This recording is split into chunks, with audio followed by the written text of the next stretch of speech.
In this Map Suite MVC Edition sample app walkthrough, we're going to show you how you can control the fill and the outline colors of any of the features you draw if you're creating your own styles.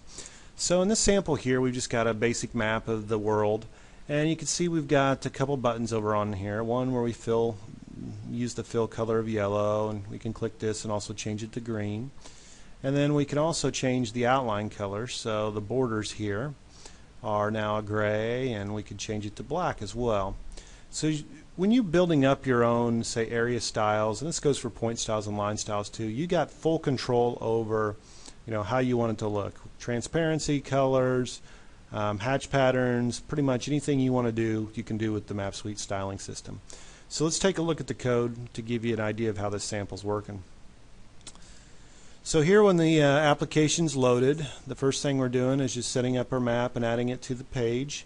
And then we're going to create a shapefile feature layer, and that's pointing to our country 02 shapefile. It has all the countries in the world. And we're going to set a default area style. And in this case, we're going to create a simple area style, and we're going to base it on some colors and RGB values.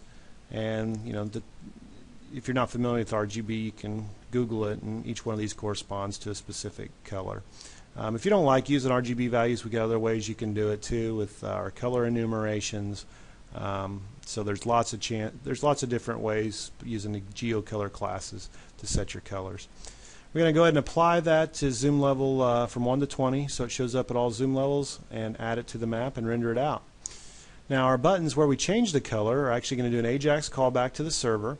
And so we're doing that to the AJAX call action, and we're going to call the change the color routine in the styles controller.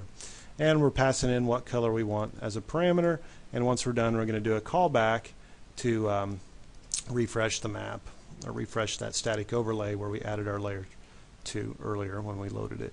So let's go look at the server-side code.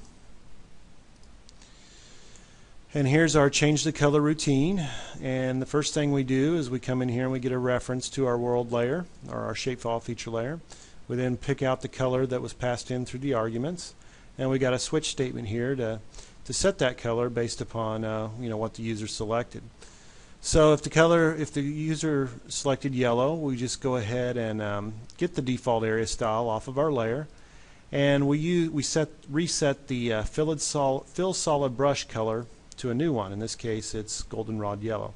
So the thing to remember when dealing with styles is there's brushes and pins. Brushes are the fill of the area when you're dealing with area shapes, and pins are the outlines. So you can set the width of pins. Fills, you have different types of fills. You can do hatch pattern, hatch fills. In this case, we're going to do a solid brush fill, so everything inside of it's going to be the same color. But keep in mind there are other types of brushes that you can use as well.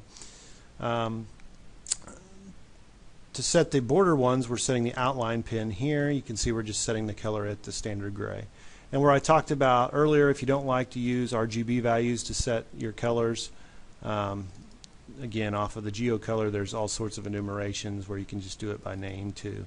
In this case, standard colors: yellow, gray, light green, black, etc. That's pretty much it. You have a lot of possibilities when dealing with styles and setting the rendering of your layers however you want.